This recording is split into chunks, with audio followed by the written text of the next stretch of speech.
Hello and welcome to the That's So Craven podcast, your one-stop shop for all things Fulham. Today we are back with After Dark. We are going to be looking ahead. We're not going to be looking back.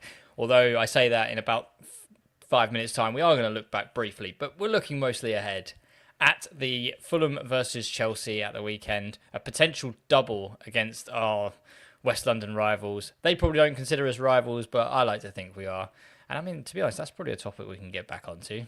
I like just having ideas as we go, because this isn't planned. This is what we do. So, After Dark, beer at the ready. This is what we want. And it's a fake Friday as well. So, I'm assuming here that the panelists with me also have the days off, or Friday and Monday. Therefore, today is a day to drink your blues away of Bournemouth, to enjoy yourself, let your tongue go a little bit and say what you're really feeling. And today I am joined by Townsend herself. Oh, well, it's like Townsend, Miss After Dark. You are the face of After Dark, I think. Townsend, Mary, thank you very much for joining us this evening. Hey, how you doing? It's nice to be back. I missed last week. So yeah, and I feel like I haven't seen you for a while. I've missed that white Fulham wall behind you. That's I feel like yeah, it's just so good. I love it. But yeah, it's good to be back, and I'm looking forward to the weekend. Like, can you imagine we could get 6 points off of Chelsea? Like, did we ever think that could be? Has it ever happened? I don't think it has. So I'm looking forward to thinking ahead at that one a little bit more. Debrief about Bournemouth a little bit, and then look ahead. And I'm feeling positive. There's lots of, I know we lost in the week, but there's a lot of positivity from this year and moving forward. So I'm here for it, and it's good to be back. Yeah, absolutely. I may put a little bit of a downer on that, but stay tuned for the downer part. But I mean, we haven't got Dave. We've got a gentleman who is probably just as good looking, but a lot more hair. So Marcus is with After Dark. Thank you very much for joining us this afternoon. Well, this evening, I should say. That is a fantastic intro. I like how it's quite vague and non-specific. So we don't know quite how good looking Dave and myself are, but I'm gonna quite. Let's go with the positives. But always happy to be here. Always happy to chat with you guys. We can commiserate about the Cherries. We can look forward and hopefully not to be too blue with the Blues. But yeah, let's kick it off. Absolutely. And I mean, I'd say Dave is a solid 8 out of 10. So I'd say you're a solid 8 out of 10 as well. So there you go. Picking everybody up on this lovely fake Friday. I mean, I was talking about fake Friday. Is it a fake Friday for you guys as well? So Mark, are you off work tomorrow? I absolutely am, and I'm looking forward to the 4 days off. It's very much needed, and we finally are getting decent weather in the UK. So there's always that to look forward to. I'm gunning for I'm just hoping. I saw a little glimpse of rain forecast tomorrow, and I'm hoping it holds out just enough that I can still walk the dogs to a pub and sit in a pub garden and enjoy the sunshine. And Mary, I know yours is a bit of a weird one, right? It wouldn't be a British bank holiday if it didn't rain, though. Let's be honest. It will rain somewhere in this 4 days. Oh yeah, for sure. I know for you, Mary, because you get Easter off, obviously, but you've been in this week because I did try and see if you were around for Tuesday, but you had like the revision sessions, and then my mind got cast back to bloody GCSEs, and when I remember going, they are Easter. Approaching. Yeah. So are you off tomorrow, or are you? Yeah, I'm off for the rest of this week, back in on Tuesday, and then, like you said, exam season. So see how that goes. But yeah, went in a few times over Easter, just a few revision sessions. So unfortunately, couldn't come and talk about the Bournemouth loss. Oh yeah, I left that to you, which you were delighted with. Absolutely, and I do you know what? I tried to wrangle going to one of Mary's. I'd rather do the revision session than talk about Bournemouth again. It was that painful, but hey ho. But yeah, we're here, we're ready, we're relaxed, and like I said, we got Lions tomorrow, so it's fantastic. So that's pretty much all the positivity out the way. I mean, let's just get it out the way. Bournemouth, we all heard me moan and groan about it. There were some pretty awful moments, and not a lot really to really write home about. But Mark, I tried to say that at least we started the game brightly, but we really didn't, because we went 1-0 down after 54 seconds. So I mean, What was your take on the start of the game and pretty much the game as a whole? Really, we'll just kind of sum it up. Yeah, disappointing. I know that when we had Mike on earlier, he said the most Fulhamish thing for us to do, not to mention the other pod, but anyway, something very Fulham-like that we could have done is to be the team against which Bournemouth, recovers their form. And we started out in the worst way possible with that first minute goal of Semenyo, right? Who we saw he scored a brace against us when he was playing like a few years back for Bristol City. So he's a pacey, talented attacking player. So, we always had to be cognizant of that. But yeah, just having watched the highlights back, a real comedy of errors from Castagna to Berger. Maybe it's not so bad, but he should have. I know you don't want to risk a yellow in the first minute of the game, but when we're on the back foot that much, Berger has to do better there. Then the ball gets, mixed up between Robbo's feet. And it's just, yeah, everything went wrong that could have possibly went wrong. And I think they're a well-drilled team. I don't think there's any shame in losing to Bournemouth, but yeah, they're just a gritty side, and they absolutely love to time waste against us. So it's cool that they're carrying on that tradition. They're consistent from that aspect, but disappointing, but unfortunately unsurprising, because we just can't seem to string together a series of results. Yeah, that's why when Jack asked me, what do I want to call the pod today? And I think you chose Predictably Unpredictable, because that is genuinely what we are at the moment. We go all sort of doom and gloom, and then suddenly we'll absolutely batter Liverpool. And then we go, oh, right, well, maybe we've turned the corner, and then we put out a performance like this against Bournemouth. And yeah, it's just unbelievable. And the win-loss as well. That's a really strange... Hopefully it continues for the next game, though. Well, that's it. Absolutely. So at this moment in time, we like it. At the moment, absolutely. It could mean, if we continue the trend, then it means that a win is on the cards on Sunday, which would be fantastic. But going back to Semenyo's goal, Mary, as a centre-back, how are Anderson and Bassi feeling in that situation of watching Alex Scott run unchallenged, pretty freely from the halfway line, and then Semenyo, and then your left-back's fallen over? That's probably not as bad, but how are you feeling seeing Alex Scott or a centre-mid run from that kind of period of time without any kind of challenge and just bearing down on goal? You'll be fuming, right? Yes, that bit that I think would frustrate me the most is someone had to put challenge in. Berger or Lukic just had to take the foul, take the yellow. It probably would have been a yellow because Lukic, they both would have had to tackle from behind pretty much. Although someone blocked Lukic, it was really clever. I think when Castagna first lost it and they both, Berger and Lukic, tried to run back, I can't remember which player it was now. Might have been, I can't remember, but one of the middle, probably. Yeah, one of them blocked Lukic immediately so that it stopped his immediate run, which was very clever from them. But yeah, the frustrating part for a centre back would be seeing him run at speed through everyone and just not be taken out. You've got to it's a tactical foul, and we see Palace do them against us both games at the Cottage, all the games. They stop the play, and you've got to be clever in those moments and just think, just take him out and take the foul and potentially a yellow. It is very early to be getting a card, and it's not ideal, but it's that, or like just what happened, we conceded a goal. I don't really blame Robinson because he was sprinting back and it was such a hard body position for him. I don't know if the ball got sort of hit off someone as well when it went through, but it's difficult for him. He's just sprinting back and he's running at speed as well. You can sort of see him go from running back to suddenly sprinting back, and then to have to turn that quickly, and it all happens so quick. I don't really blame him for not being able to get a touch on it. And then, Bassi and Anderson, they've got to weigh up, can I foul? I can't really foul here because I can't get a red, can't get a penalty. But it started from the top, like Mooney's chesting the ball is what lost us that whole possession. Castagna, I don't know why he was trying to play a little volley inside when all of us were so high. Like Robinson was so high in that moment, understandably. Berger was really high. Lukic was really high. Like we were obviously on the attack. which is fine, but then don't play inside a risky pass when we're so high up, because then, well, what happened? We're obviously out of shape. So, yeah, I think it started from the top, but I think we should have put a tactical foul in there. Just take it down, stop the play.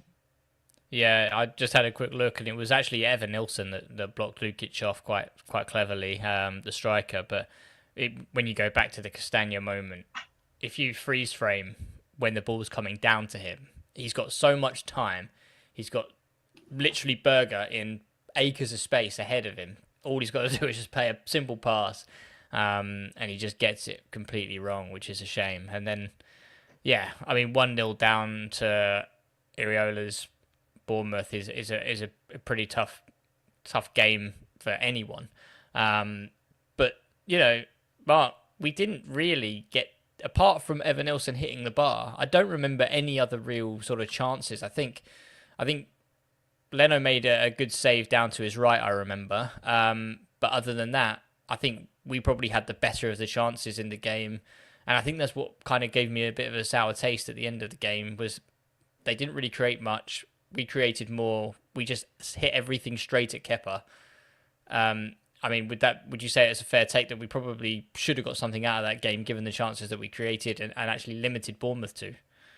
Yeah, I'd agree with that. I was hoping for a 1-1, especially given the start we had. That's pretty rough. But I'm going to go on a bit of a tangent here, because just wanted to have something a little bit, I don't know, a little bit out of left field to bring up. But I feel like we don't seem to be that consistent or have that consistency in our attack. And that's something that really frustrates me. If you were to talk to me about who the best players were this season, I mean, Robbo started out really strong. So did Iwobi. He's been pretty good. But I'd say Robbo, Leno, and Bassi are the three like really solid players. Every time I see them play, they're putting out a minimum 7 out of 10, if not more, and dragging the team up. But I really hope that against these stubborn, really defensively solid and well-drilled teams, we need a star man in attack. I know ESR is meant to be that guy, but I'm really hoping that we get McTominay would have been fantastic when you're seeing what he's doing at Napoli, right? I think that's why we wanted him, sort of a destroyer that can crash the box or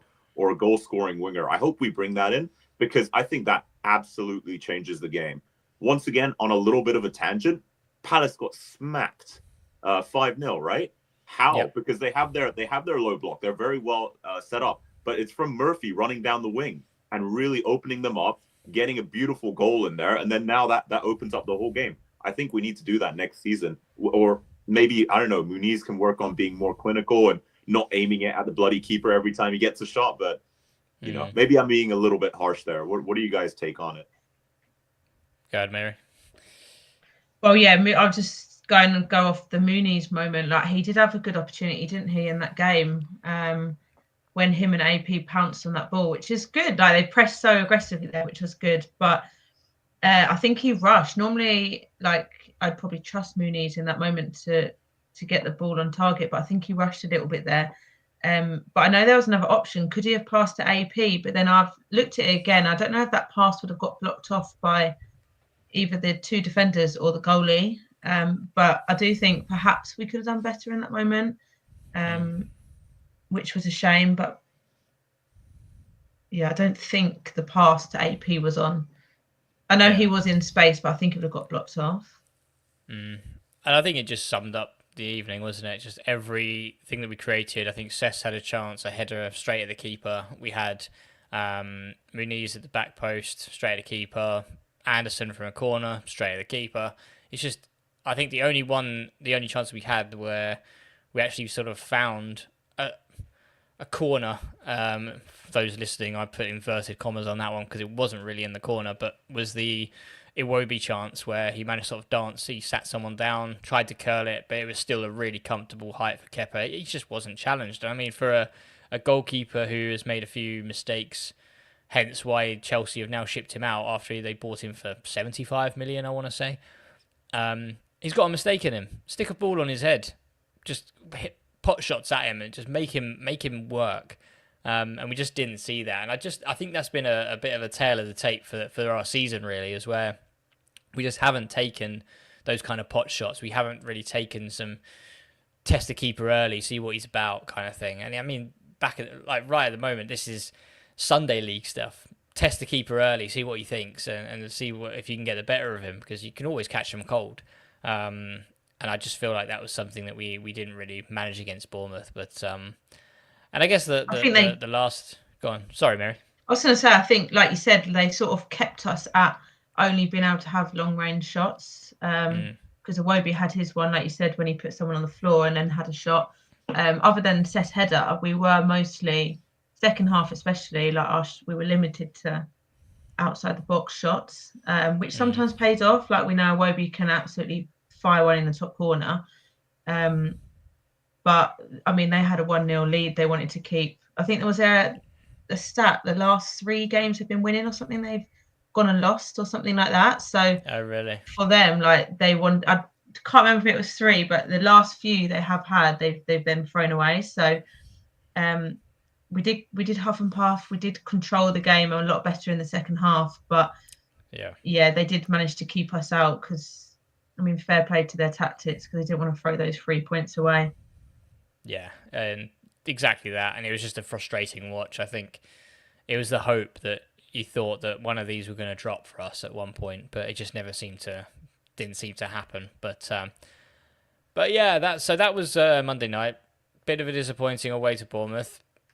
Oh well, we move on. And like you say, we move on, and we got Chelsea on Sunday. I can't remember the last time we were at this stage of the season where we had beaten Chelsea and we were on for the double.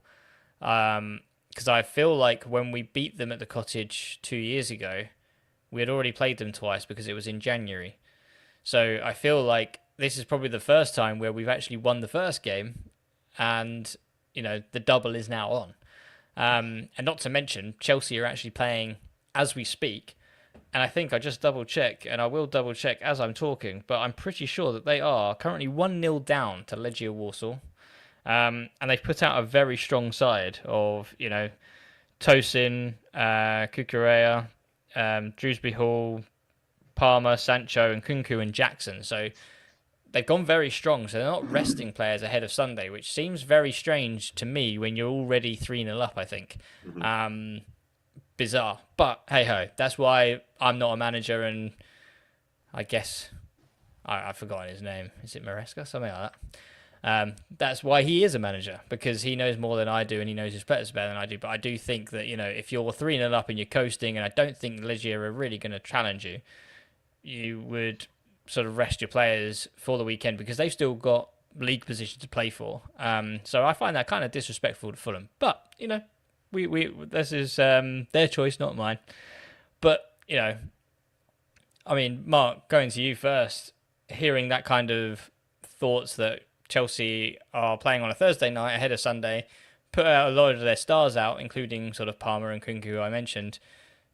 Do you think that that's going to hinder Chelsea a little bit? I mean, given the fact that, they're probably going to be a bit tired unless they're only playing 45 going ahead into Sunday.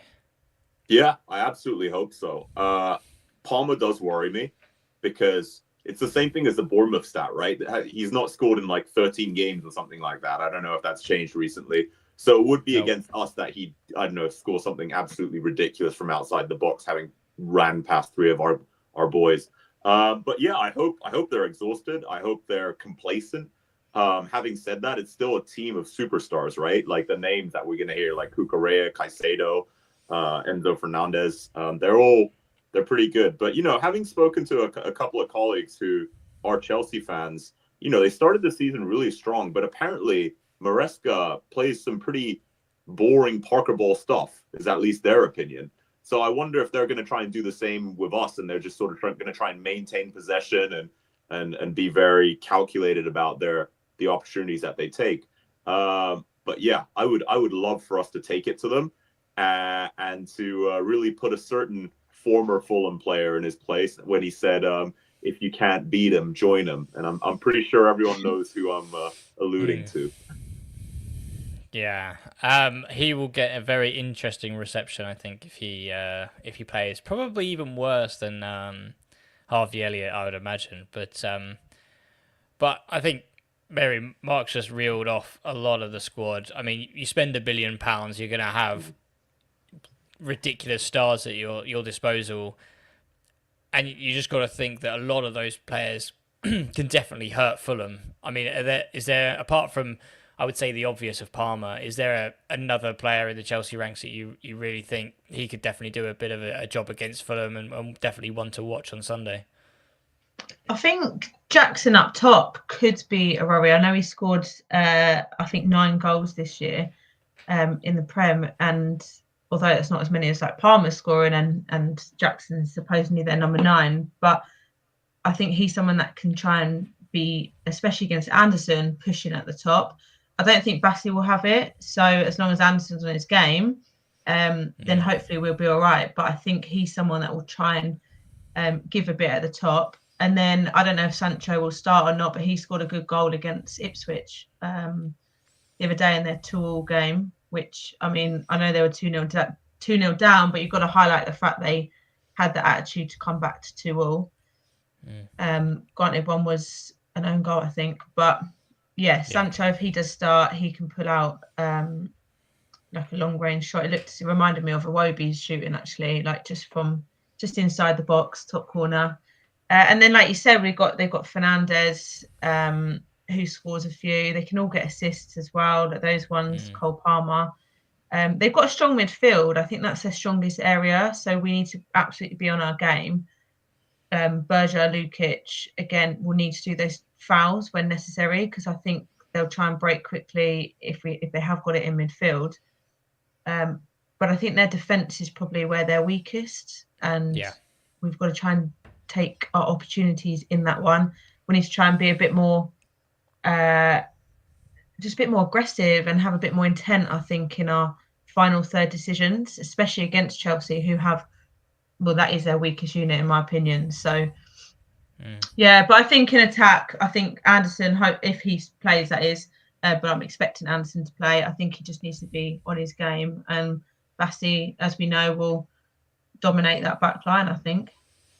And like you say, Jackson is a very physical player, and I think it definitely plays more into, for me, the Bassey side. I think in using that pace, using that strength against Jackson, and I think even if you can get sort of Bassey marking him, and even if he does knock it past Bassey, then to have Anderson just sweeping up, I think that's probably the way to go. It's just let Bassey push as high as he can, get in his face, and really try and disrupt him. But then if he gets it wrong, then hopefully Anderson is kind of the level-headed, experienced defender to mop up. I mean, do we expect some big changes from Marco given the performance against Bournemouth? I think there was a whole fiasco given the whole substitutions against Bournemouth where Cesc got pulled, wasn't supposed to be pulled. It should have been Robinson, which kind of hinted at, Berger came off. Robinson was supposed to come off, meaning that he was kind of looking at resting those players ready for Chelsea. Is there any sort of big changes, Mark, that you can see coming in? Do you think, or would you think that he would keep it the same with sort of Sessegnon on the wing, with sort of Andreas and Lukic and Berger in the middle? Any big changes you think coming ahead, or even the Raul? That's always the one, isn't it? Pretty Raul much. I mean, we know Marco's very stubborn. I hope he keeps it the same. I think he will keep it the same. I would like to see Muniz continue to cause havoc up front, and I think you need that link up with Andreas and Muniz.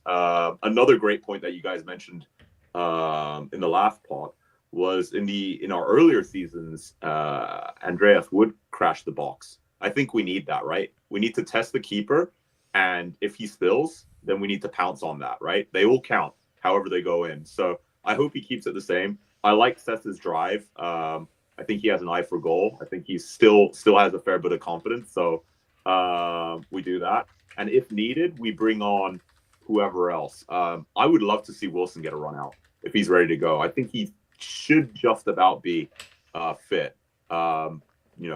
Most likely starting from the bench. But Wilson and Willian, I think, can come on and be game changers later on if we're struggling. Yeah, start for Tete maybe, Mary? Yeah, I was going to bring this up actually. I know that people will be probably hoping for that, but I just don't think it's. I'd love to see Tete playing, and I think he'd be like, he'd absolutely bring his game. But I just don't think he's ready. I mean, I don't know. I'm not out there training, but Yeah, training is very different to getting game time and getting gaming experience. And he's been out for a period of time where I just think he needs to come on a little bit more and get those 15, 20 minutes under his belt again and get the match experience and the game time and the match tempo. So I don't think he'll start, and I think that would be the right decision, just because I know everyone will say that Castagna's tired, he's done a lot, he's done a big stint of games, which is absolutely right. But yeah, we can't expect Tete to come straight back in after being that long out, and he didn't come on last game. So I don't know, I can't remember how long he got against Liverpool, about 10 minutes, was it? So I don't think it's right. I just think he needs a lot more game time to be ready and match ready and be at the right pace. Yeah, and I think one of his sort of it's a shame really, because I think one of his biggest strengths is that one-on-one with the winger. That's he's able to sort of really control, and I think he was quite crucial. Forgive me if I'm wrong. At Stamford Bridge, I think he was playing against Pedro Neto, and I think there was just that one-on-one that he has with world-class wingers is just second to none.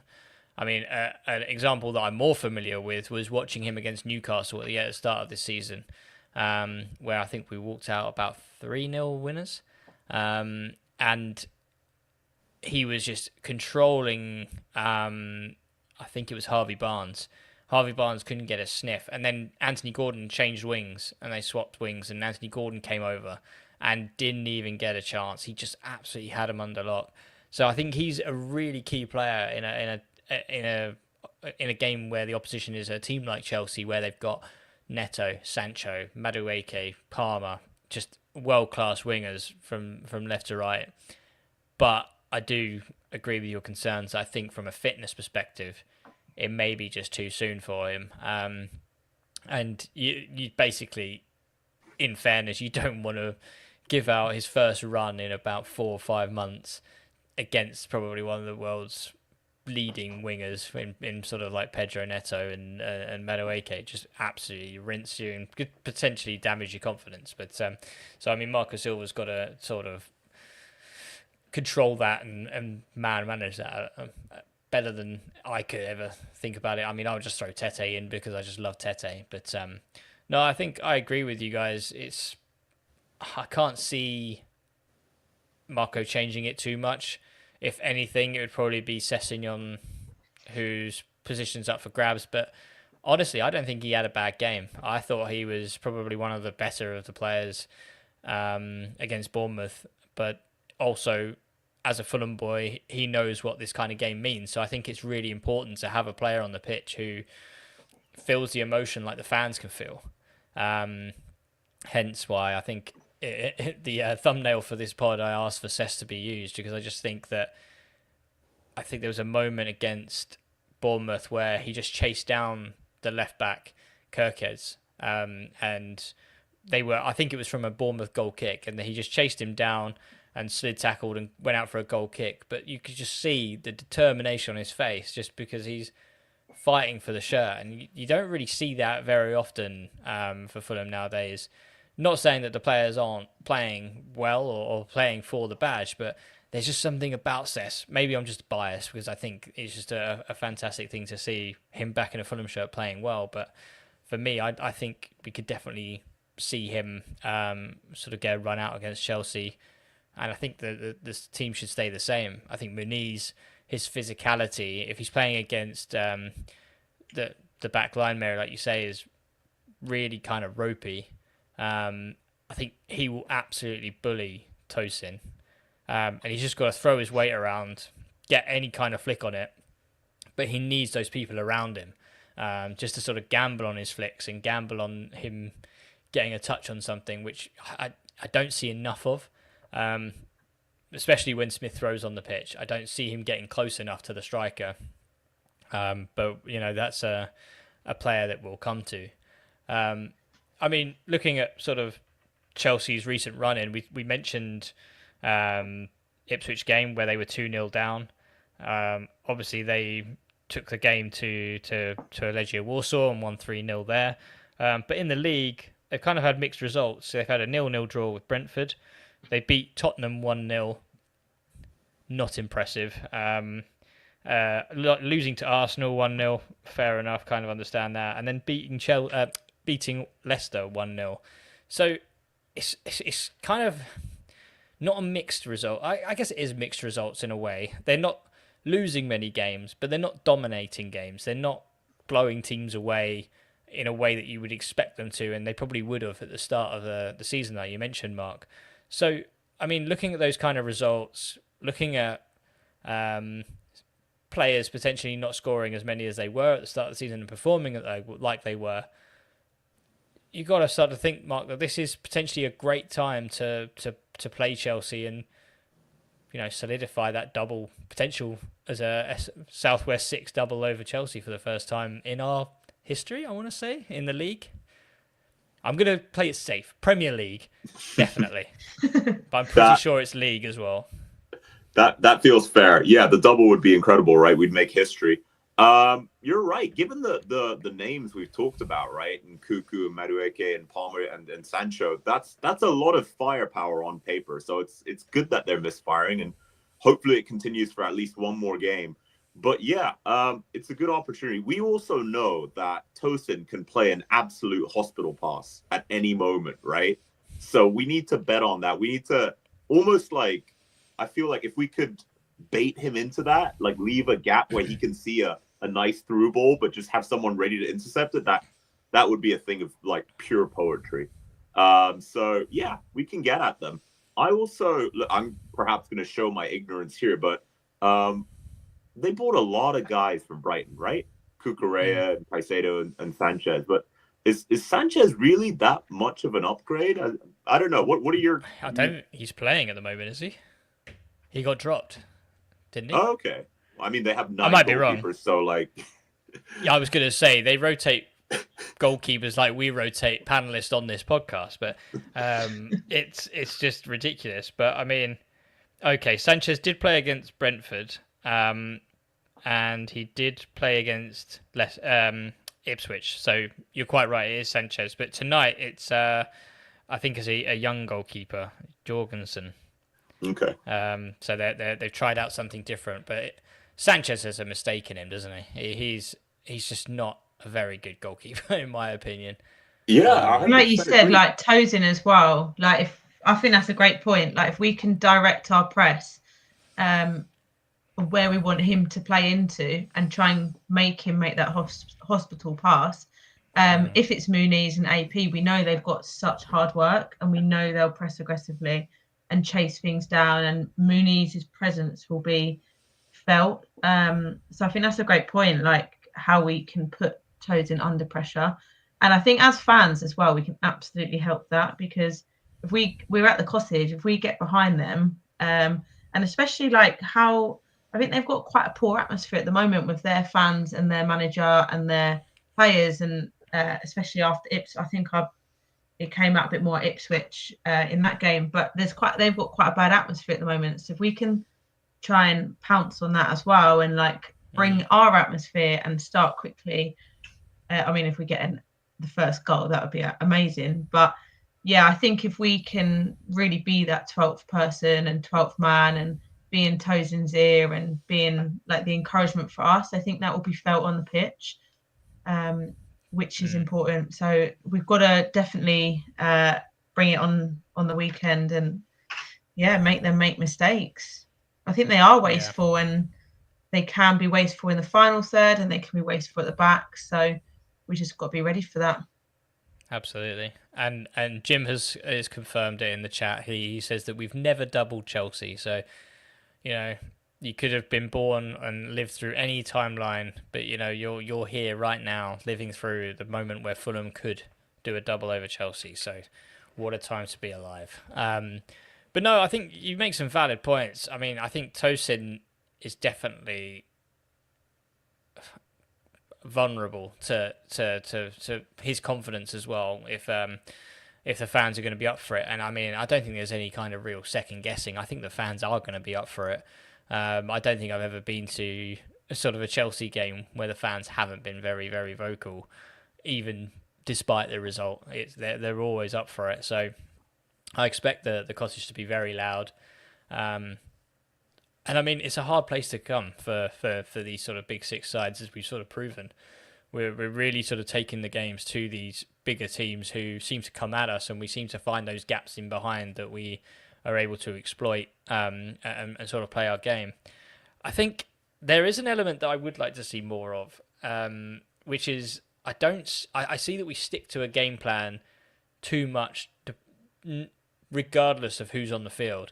And I think an example of this was Arsenal, when I think it was Gabriel got injured and Kivior came on. And I don't know if you guys remember, but Kivior was the defender who basically got beat for pace by Raul to make it 1-0 at the Cottage. And I just felt like, right, they've now brought on a centre-back who wasn't expecting to come on so early in the game. He's going to be a bit cold. He's not ready to come on. If you're an attacker, stay on him. Just push everything down that side. And it's just really unfortunate I haven't seen that kind of play from Silva or that kind of mentality from our team, that we kind of have a plan A and we stick to it. And I think this could definitely be an opportunity on Sunday if we start to see Tosin waver, make mistakes when the crowd's getting on his back, push everything down that side. Hopefully, I think he plays right centre-back anyway, so we love to play it down the left anyway. So it might work in our favour, but hey, it'll be an interesting game regardless. So I think going into the game, we talked about, obviously we have a win-loss. Don't count the amount of win-loss there. I just kind of got carried away. But basically, our consistent inconsistency is win-loss, meaning that a potential win is on the cards.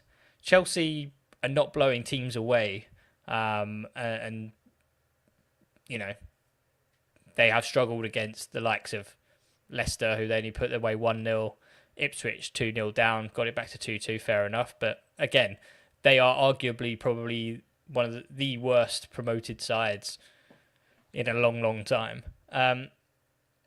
Is it fair to say then, Mark, that you're cautiously optimistic, that you actually think that 3 points could be coming to the Cottage on Sunday? Yeah, I mean, I hate saying I'm cautiously optimistic, because whenever I do, we're here discussing a loss in 3 days' time. So no, we're definitely going to lose 3-0. That's my view.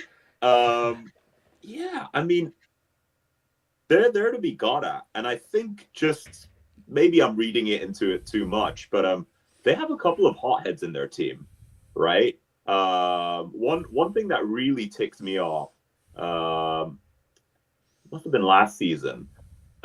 Malo Gusto did a really dirty tackle on Willian, and then he like weirdly posted it of him standing over Willian in a Fulham shirt, being like, you know, like, I'm the man, like I took down Willian. It's like, dude, Willian has done more for Chelsea than you ever will. Like, what are you doing, bro?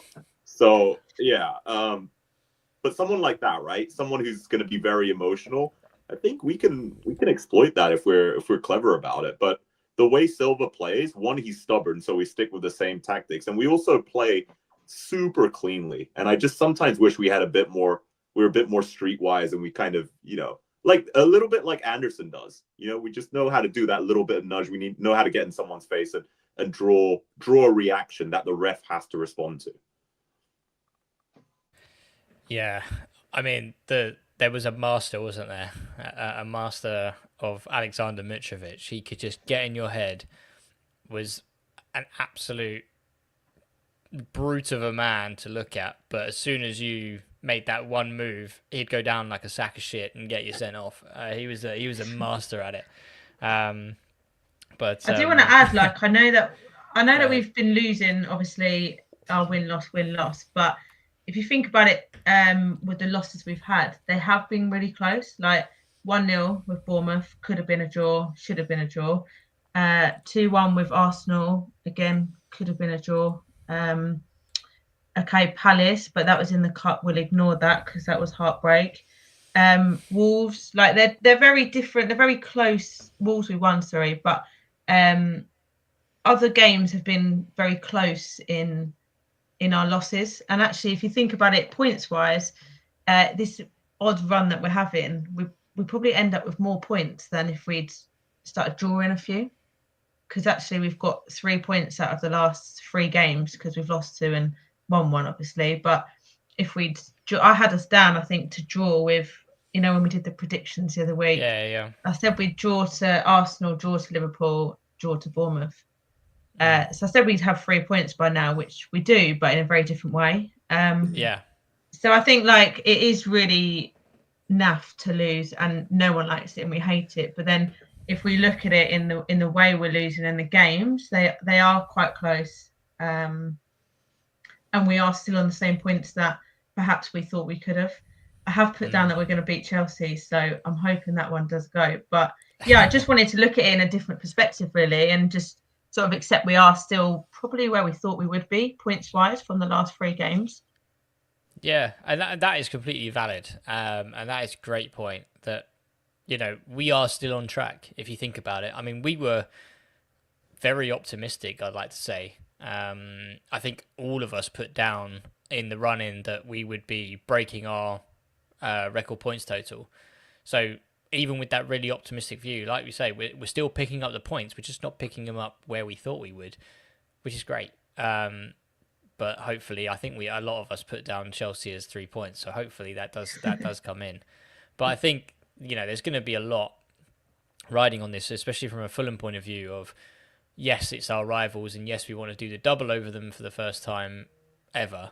But we're also playing for that 8th space, and I think this is a great time to plug the Discord, because the guys have basically, everyone in the community in the Discord have been pulling out, the stats, the tables. It's almost like they've been putting it through a supercomputer of what the prediction will be, and it's gonna be bloody tight for us to get that 8th place, given our run-in, given sort of the Brighton. Who else is in that running for 8th place? It's not Palace anymore. I'm trying to think, but Brentford, Brighton are they up definitely. I don't think Brentford will be in that gap. But Bournemouth, of course. But yeah, Brentford are a bit adrift. But you've got Bournemouth, Fulham, Brighton, all on the same points, all fighting for that 8th place. And I think it doesn't matter who's done it, in terms of the actual predictions, but everyone has got like 1 point in it, or Fulham managed to squeak 8th, just on goal difference. It's going to be really tough, just given the run-in. And I mean, we can quickly touch upon it now. I mean, after this game, we've got Southampton away, absolute banana skin of a game. Villa now out of the Champions League, valiantly, I might add. They were fantastic against PSG. Rashford looked like an absolutely new player. He back to his best against PSG, which was, weirdly kind of nice to see. Everton at home is going to be very tough. Moyes has made Everton really hard to beat. I think they just beat Forest. Big up the Toffees. And then, Brentford away, they're going to want revenge, given the fact that we put 2 past them in 94th and 96th minute. And then Man City at home, given that they've now had a bit of a resurgence, they look like a completely different, well, not a different beast, but back to their best. That is a tough run-in. Probably Southampton onwards, regardless of... And then again, Southampton, they've got nothing to play for. They've got no pressure. Just playing for pride. I just think we need to make sure that the players have the right mentality, because I wonder whether some of this win-loss is... We know we're doing so well, much more than we predict against these bigger sides. And is that because we think, right, we absolutely have nothing to lose, we'll go all guns blazing, and there's like no pressure in that sense because we're not expected to win, and then we're pulling out all these great results against them, and then are they subconsciously got a different sort of mindset perhaps when we play the Southamptons at homes and games like that, and Brighton away, and I don't know, we just need to make sure we go to every game like it's the cup final and not underestimate any team. I think Southampton away will be tough because we know they're going to a low block, but then like Mark said earlier, Newcastle have gone and won 5-0 against Palace, so and Everton, I think that will be really tough. Everton at home, they're not conceding that many. I think that would be a really tough game out of those. Villa away, like you said, all of them are really hard. I mean, we're in the Premier League, so every game is tough. Games. No, I think everyone's going to have a tough run. I mean, even Southampton sitting on 10 points after 32 games is apparently a hard game. It's ridiculous to think that, but it's the Fulham way. I mean, Mark, what are your thoughts on this run-in? I mean, I think we've ticked it off quite thoroughly in terms of it's difficult, but I mean, do you see points there for the taking for us to solidify that 8th position and potentially more? Yeah, I mean, I would rather see West Ham, Manchester United, and Tottenham on there, but that's not who we have, right? Unfortunately. Yeah. I don't know, including Southampton, I wouldn't be surprised if we got 4 points, not to sound overly negative, but everyone on there is good, if not excellent, right? Pickford always seems to pull out worldies against us. He just loves playing at Craven Cottage. Yeah, Brentford are going to want revenge. We've kind of hashed it out already, but like the last 4 are brutal, and Southampton, I don't know, maybe they'll suddenly just turn up just for us, right? And then continue losing against everyone else. So it's gonna be really, really hard. We could feasibly, hopefully, incredible if we won 4 out of those 5, right? I think Man City, I hope we can get something against them. Maybe they'll be on the beach, but at the same time, I don't think Pep is the kind of manager that lets you go on the beach. Even especially after the season they've had. Yeah, even if the result is immaterial, whether they win, lose, or draw, he's the kind of person that I think is a perfectionist, and he's gonna say, no, you go out there and win. And even not having a clean sheet is terrible. So it's gonna be rough. It's gonna be a wild ride. Yeah, but that's life as a Fulham fan. Wild ride. I mean, that's pretty much summing it up. So I mean, if we know to expect it. Yeah, absolutely. So if I was to push you for a scoreline prediction for Sunday, what are you going to go with, Mary?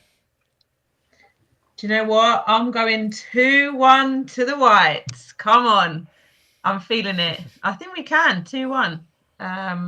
Don't really want to concede, but we do tend to concede. So I think that is inevitable. It's going to happen.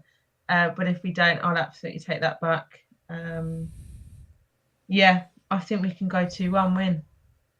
But I think, like Steve said in the chat earlier, they don't like physicality. So we do have to go from that first whistle. We need to go at there. We need to press. We need to be the team that wins the first header, wins the second ball. So you can always sort of tell when you're watching, you can always be like, oh, we're not winning those second balls at the minute. Yeah. And you can see the way the game's sort of falling, and we just need to make sure. Oh, Steve's gone for a clean sheet, 2-0. I love that. But yeah, I don't want to be sitting there thinking, like, seeing them get those balls that are just, in the middle between 2 players. We need to be picking up. We need to let them know we're there. Go in for that first challenge. Let them know you're there. Hopefully don't get a yellow card too early on, but just, be right in their face. So I do think 2-1, and like you said earlier, it's our biggest derby, so the fans will absolutely be bringing their A game. So I think that will really help. For sure. Mark? I'm going to be a little bit less positive. I'm going to go with 1-1. I think we'll score first, and then we're gonna rue several missed chances. Yeah, exactly. And then there's going to be some random deflected strike from Palmer outside the box that hits Bassey's knee or something on the 82nd minute. And then That just we'll made be me feel deflated. sick. What you just said, Yeah. like straight in my stomach was like, oh, Clearly thought about this too much. what a gut punch. You've been that would watching Fulham, basically. be. And then the headlines will be Palmer, I don't know, majestic strike. Oh, Regains Fulham its hold, golden probably boot. be Fulham hold on or something like that, because they love Yeah. to just assume that Fulham didn't take the game to them. But you know, Yeah. I mean, yeah, I'm gonna have to say, I've got a feeling like similar to Liverpool. I think, but they don't have the firepower that Liverpool do to that extent. That I think a 3-1 win, personally. I think it will be a bit of a defensive calamity from Chelsea's side. And I do think that, to answer Steve's question that's just popped up in the chat, I think it will be a game for Muniz. I think he will rattle Chelsea and get his goal. I think he definitely deserves another shot up front. But I just feel that we can, if we have the right mentality, like Mary said, that it's a derby, get up for it, but also the way that Andreas presses, the way that Muniz can press, the way that we can really get into their face. I just don't see it as a game because Raul, for me, doesn't do the hard yards that Muniz does. I don't think Smith Rowe does the hard yards that Andreas does. And I think that, Robinson and Iwobi is just really crucial on that left-hand side for that kind of press. So to answer your question there, Steve, I think Muniz starts. I mean, is that across the board, Mary and Mark? Do you think Muniz or do you think Raul? I think it's really tricky to know what he'll do. I think you're right. Muniz is the right one for it in the sense of he will be physical up there. He will close down quickly. And he's got a great partnership with Pereira. I think that's so important on the pitch. Yeah. And we see that come out. And I think that they are the best two in terms of pairings together. However, obviously we didn't win last game, so Marco Silva's got the right to change anything he wants to change. We did have chances though, so and Muniz had a few chances, one chance. But yeah, I'm not 100% convinced it'll be Muniz, but I think he deserves to. And I'm also interested to see who else plays out wide and whether it'll be Cess or Willian. I'd like to see apparently Cess, Harry's back in I don't know. fold now, isn't he? Yeah, so hopefully he'll be on the bench. He can come on and score again. Can you imagine the scenes? Oh, mate. I feel like it could he's happen. just such a special player. It could happen. Definitely could. It's not unlike Wilson for that to happen. No. And I mean, Mark, are you similar? Are you thinking Muniz? Yeah. I see no reason to buck the trend, and I do actually think Muniz would be a better option. I think he has enough credit in the bank from the previous performances to warrant at least one more start. I think Raul's profile is a little bit different and maybe for a different type of opposition. So I hope Muniz starts, and I think he will. Very good. Perfect. Well, I believe that wraps up our preview of the Chelsea game, which brings us to kind of the Discord community questions, which I do enjoy. So if you don't know, we have a Discord. Find it in our bio. That's So Craven. Ping one of us if you can't find it on Twitter. We'll help you out, no problems at all. But we got some questions coming in. So W Worth K, and I think you kind of alluded to this one, Mark, so I'm going to ask you this one.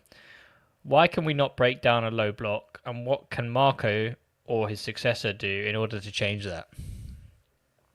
Wow, great question. Yeah, I mean, I'm very lazy and capitalist. So I think we should just buy a really expensive player who can ping one in like De Bruyne-esque from outside the box. It's a strategy, right? Actually, it's one of Thomas Frank's strategies. That's why Brentford play a low block, because he would rather have Flecken face multiple low XG shots from distance than to give up space inside the box where, there's a higher chance of scoring. But I think we need someone that's a threat from outside the box. We also need to mix up how we attack. I know we have a world-beating player in Robinson when he's fully fit, and that we can almost bully our way through a defense, which, if you think about it, is really impressive. When you know what your opponent's going to do and they still do it anyway and win, that must be incredibly frustrating. But I really hope next season we also do it from the right, or we find ways to play through the middle, or it doesn't have to be cross after cross after cross, which is going to be dealt with super easily when you have 3 massive center backs who are happy to head that away for the next 20 minutes. So yeah, shots from outside the box, mixing up our attack, and really putting or having the cons put their money where their mouth is when they say they want to be ambitious, and getting not 1 but 2 attacking gems next season. That's what I think we need to do. Yeah. Mary, do you agree with that? Yeah, I think it's totally doable to break down a low block. We just need to play quickly and have quicker decision making in that final third, and just pull them apart a little bit more. But like, we need to be fast, but also patient with that. So keep the ball in their half. And this is where I know Parker ball was annoying. So I'm not trying to say do Parker ball, but play the ball to the sides at times, go from the left, get it round to the right, but pull them out of position a little bit more, and just start to, like sort of dictate their shape a little bit. Yes, they're in a low block, but pull players away. Players will come out and try and press. And if we can do that quickly, I do think we have got the players for that. And that's especially what Willian's really good at. He has the ability to break down those low blocks. We just need everyone to be on that wavelength. And I do think we have got the players for it. We just need to, like you alluded to earlier, like we just need to be flexible to come out of that plan A a little bit, and play what we see, I suppose, away from plan A if we need to. And yeah, low block is tough. It is tough, especially parking the bus. Like, it's difficult to do, but like I said, we just got to pull players out of position. And I don't see that happening obviously this Sunday, but in terms of that question, it's just, I think it's our decision making, just play with a bit more intent in that final third. I think I alluded to it on Tuesday, which was watching Fulham at Arsenal last week, 2 weeks ago. Was just, we need a player like Martinelli. Just the player that and guarantee that he can beat his man every time you give him the ball. And as soon as you're in behind, doesn't matter if you've got a low block or not, like, you're in trouble because he's in behind, he can pick out a player, and basically the idea of the low block is not to have any space in behind. But for me, we tried to use quite a defensive formation against Arsenal, but Martinelli just had the beating of Castagna every time, got to that byline and got a ball in. And then once that ball's in the box, anything can happen. So I'm kind of with Mark on this one, that we just need that exciting player. I'm not saying we need to sign Martinelli because that would be ridiculous. Probably £100 million player, but there must be someone that, we managed to pick up Steed Malbronk from Lyon for £5 million or whatever it was. We could just find another one. I'm sure there must be one around. And what are we paying our scouts for if we can't find one? I think Jim's right as well. Missing Reece Nelson, I think that he would have been a good player. Yeah. He was the closest thing we had to a direct winger. Like, always wanted to beat his man. I mean, this is probably a question that, Jim's just kind of brought up anyway, which was, do we purchase Nelson come the summer? It will probably be about a £25-30 million fee. I'm a little bit reserved, given the fact that he done his hamstring, had surgery, got that back, and then he did his other one. That raises huge red flags for me. But I mean, Mary, would you take Reece Nelson on a permanent for around 25 to 30 million, or would you have to make it a lower fee? It's difficult, isn't it? If he's injury prone after, like what you just said, we can't have someone that's injury prone all the time. But I do think he is a key player that is like a Willian. It's a bit like Willian, but younger. I mean, no one's like Willian. I love him. I think he's a great player. But Nelson would be direct for us. And I also think he would have a really good partnership with Smith Rowe. I think he's been missing someone that he can really connect with on the pitch. And I wonder whether Nelson would be that player just from their past experiences that could just help bring Smith Rowe up a little bit. But if he's injury prone, we can't be wasting our time, so to say, like on that, because we're just going to be in the same situation again next year. Yeah. Mark, similar? Yeah, I mean, the Khans love a complicated, structured deal. So I would do it on appearances, right? And that protects Fulham from injuries to a degree. So I would go for a lower base fee and maybe a higher sort of additional fee based on appearances. I completely agree with Mary's point. I do think he'll elevate Smith Rowe and he'll provide mental comfort because they train together and they know each other well. But the flip side is, that's 25-30. We could probably poach some really good talent from Portugal or Spain for that money. That doesn't have 2 busted hamstrings. So, yeah. But doesn't have Premier League experience, which Marco loves, which I absolutely despise. But there you go. Yeah, I mean, we say that, and it's true. But I mean, Cuenca looks all right, and he didn't have any experience. We've done pretty well, so I think it should be more of a nice to have than a need to have. But I get it from a risk perspective. You want someone ready to go that can perform, as opposed to an unknown player. So I see it. Didn't. Bassi came from Ajax and was at Rangers before that, so that's a very, very valid point.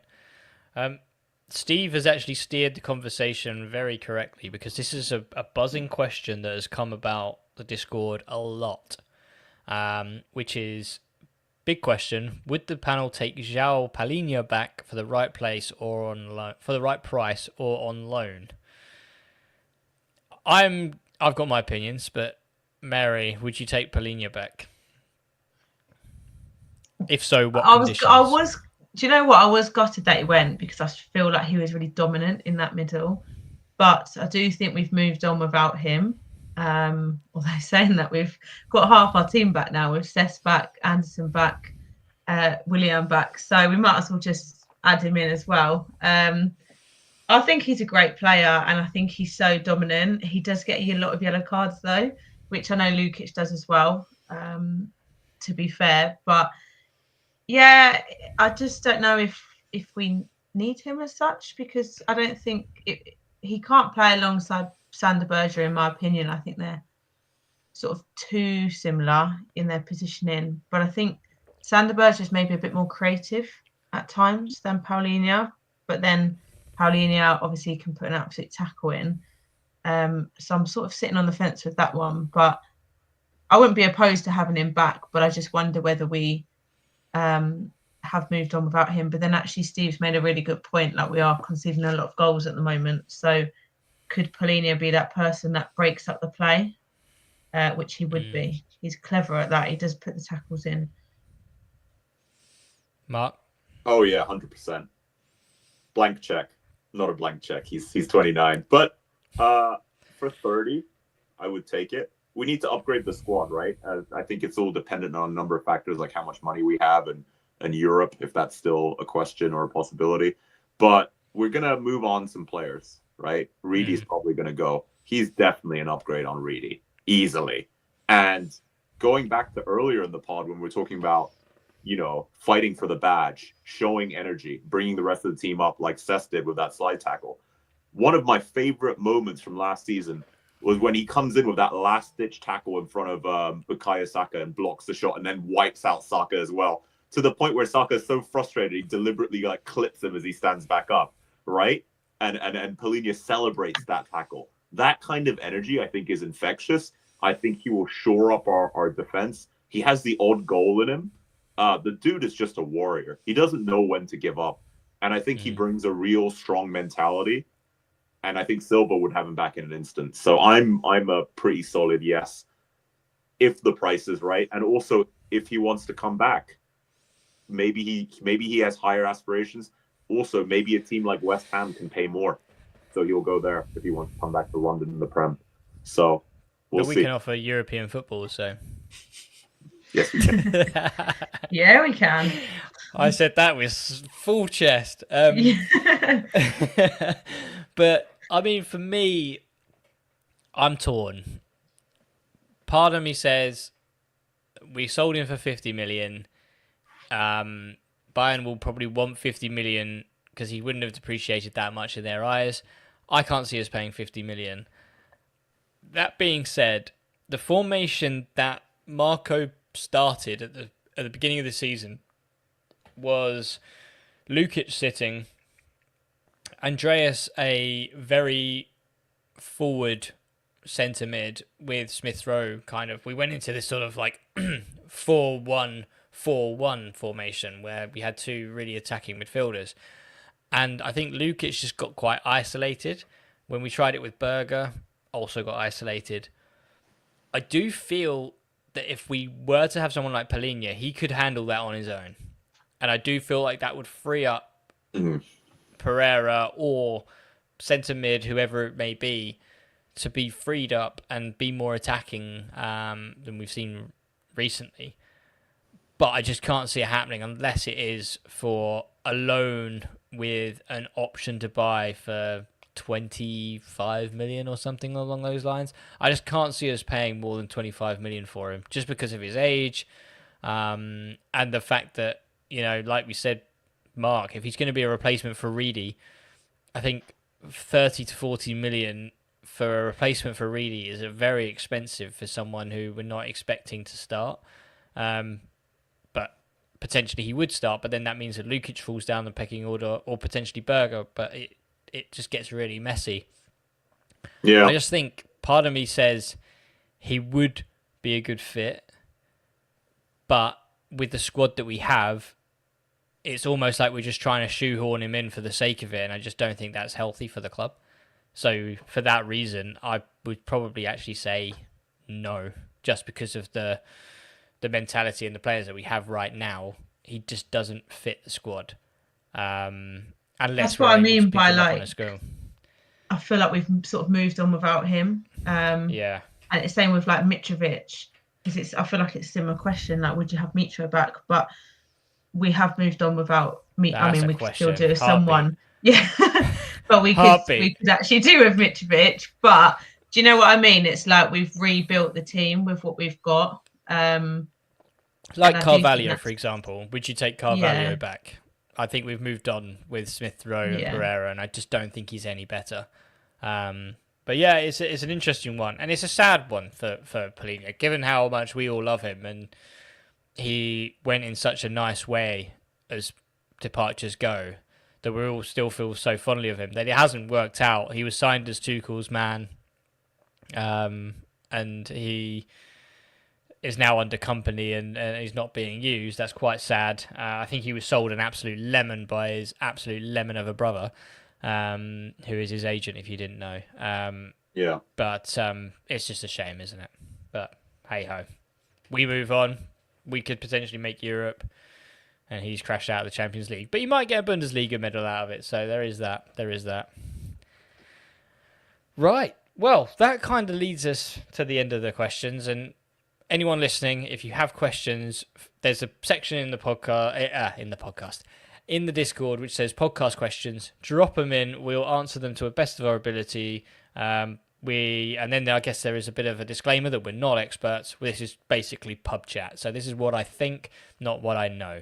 And I think that goes for the other guys as well. But thank you very much, everyone, for joining us for this Chelsea preview.